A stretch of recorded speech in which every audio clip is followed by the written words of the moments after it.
मुहर्रम का महीना जब आता है तो 3 प्रोपगंडे होते हैं। पहला प्रोपगंडा ये होता है कि ये मातम का महीना है, इसलिए इसमें निकाह नहीं है, निकाह गलत है। दूसरा प्रोपगंडा। तीसरा प्रोपगंडा, ये 10 तारीख जो है ये जुलूस का दिन है। तीनों बात गलत है, मैं आपको बताने के लिए जा रहा हूं। 4 निकाह मुहर्रम के महीने में इतने बड़े बड़े हैं कि तारीख में उससे बढ़कर के कोई निकाह नहीं हो सकता। अल्लाह के रसूल ने हजरत सफिया रजी अल्लाह अन्हा से निकाह मुहर्रम के महीने में किया है। अब देखिए कितना बड़ा महीना है कि नबी ने खुद अपना निकाह मुहर्रम में किया। दूसरा निकाह दिखाने के लिए जा रहा हूं। सबसे चहीती बेटी आपकी फातिमा है, सबसे चहीते दामाद अली हैं।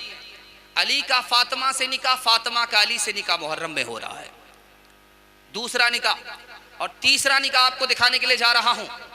उम्मे कुलसूम रजी अल्लाह अन्हा नबी की बेटी हैं। हजरत उस्मान से निकाह हो रहा है, वो भी आसमान पर। रुखसती हो रही है जमीन पर, वो भी मुहर्रम का महीना है। चौथा निकाह आपको दिखाने के लिए जा रहा हूं। सैयदना कासिम का निकाह इमाम हुसैन ने करबला के मैदान में मुहर्रम में किया है। अब इससे बढ़कर के सनद क्या होगी। नबी ने खुद अपना निकाह मुहर्रम में किया। बेटी का निकाह, एक एक बेटी नहीं, 2-2 बेटी का निकाह मुहर्रम में किया। खुद इमाम हुसैन ने करबला के मैदान में सैयदना कासिम का निकाह किया है। इसलिए ये हमारे जहन से बात निकल जानी चाहिए कि मुहर्रम में निकाह होता है कि नहीं होता, गलत बात है।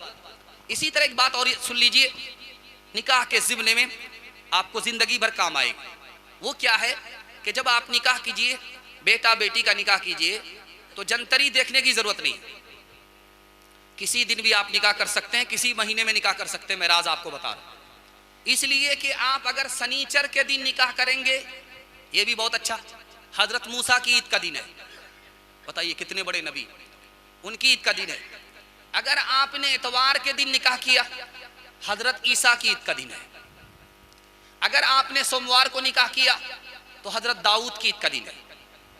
अगर आपने सोमवार को निकाह किया, मंगल को निकाह किया, हजरत सुलेमान की ईद का दिन है। अगर आपने बुध को निकाह किया तो हजरत याकूब की ईद का दिन है। अगर आपने जुमेरात को निकाह किया, हजरत आदम की ईद का दिन है। अगर आपने जुमा को निकाह किया तो हमारे नबी, आखिरी नबी मोहम्मद सल्लल्लाहु अलैहि वसल्लम की ईद का दिन। इसलिए इसमें कोई सी जंतरी को देखने की जरूरत नहीं, आंख बंद करके आप निकाह कीजिए। हाथ उठाइए, इंशाअल्लाह निकाह करेंगे, बेटा की शादी करेंगे, फ्री मनी करेंगे इंशाअल्लाह। खैर माशाअल्लाह, खैर 2-4-5 भुनियार पकड़े गए। अब मैं आपको बताने के लिए जा रहा हूं जल्दी से, मुख्तसर में। 352 हिजरी में सबसे पहला ताजिया निकला है। कहां से निकला? नजफ से। किसने निकाला? मुइज़ुद्दौला ने निकाला। हिजरत के 352 साल के बाद ताजिया निकला है। नजफ के बादशाह मुइज़ुद्दौला ने निकाला। मकसद क्या था कि कुर्सी खतरे में ना जाए, वोट की सियासत के लिए। इस बादशाह ने कहा दुकान को बंद करो, काली पट्टी बांधो, जुलूस में निकलो, औरत को कहो कि वो सीना फाड़े, बाल को नोचे, चेहरे को पीटे। इस नालायक बादशाह ने वोट की सियासत करने के लिए, जब उसकी कुर्सी खतरे में पड़ गई, इसने ताजिया का सहारा लिया। और आप हिंदुस्तान में हैं जिसमें आप सांस ले रहे हैं, इस हिंदुस्तान में ताजिया कैसे आया, मैं आपको बताने के लिए जा रहा हूं। 880 हिजरी में हिंदुस्तान में ताजिया आया। 880 साल के बाद, हिजरत के बाद हिंदुस्तान में ताजिया आया। कैसे? इस हिंदुस्तान का बादशाह था, उसका नाम तैमूर लंग था। ये हर साल करबला जाता था, इमाम हुसैन की कब्र की जियारत करता था।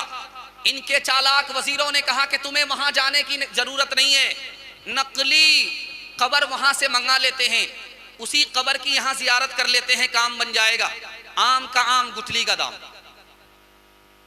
अब वहां से डुप्लीकेट कब्र मंगाई गई और उसकी जियारत हो रही। इसलिए आप देखेंगे कि इमाम बाड़ा बनाया जाता है। वो इमाम बाड़ा नहीं, इमाम बिगाड़ा है, ईमान बिगाड़ा।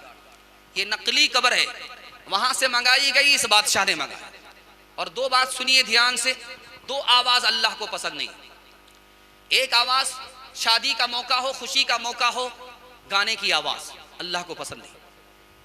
और दूसरी आवाज गम का मौका हो, मातम की आवाज अल्लाह को पसंद नहीं।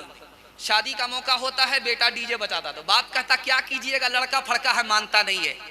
क्या ये लड़का फड़का बिन बाप का है क्या? जरा बताइए, ये सब खामखा की बात है। अच्छा, एक नमूने पर इस पैगाम को खत्म करने के लिए जा रहा हूं। लखनऊ आपने सुना है, वहां शिया मौजूद है, जुलूस निकालते हैं मुहर्रम में।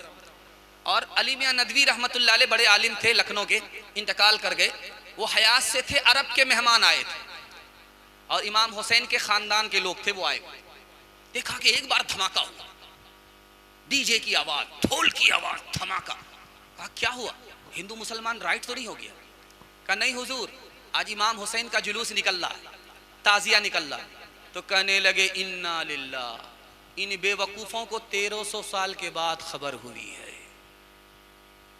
हजरत इमाम हुसैन की शहादत इतनी पुरानी हो चुकी है, कातिल से बदला ले लिया गया है, एक कातिल को छोड़ा नहीं गया। इतना पुराना किस्सा इन लोगों को आज याद हुआ है, इसलिए लोग ताजिया निकाल लें। हाथ उठा करके वादा कीजिए, इंशाअल्लाह हम जिस तरह जलसा करते हैं, अपने ज़मीर को जिंदा करते हैं, अपनी नस्ल की भी इस इमाम बाड़ा से हिफाजत करेंगे। हाथ उठाइए इंशाअल्लाह। जनवरी में जश्न मनाएंगे, हाथ उठाइए इंशाअल्लाह। ताज़ियादारी को तैमूर ने ईजाद किया, लाया ईरान से और हिंद में आबाद किया।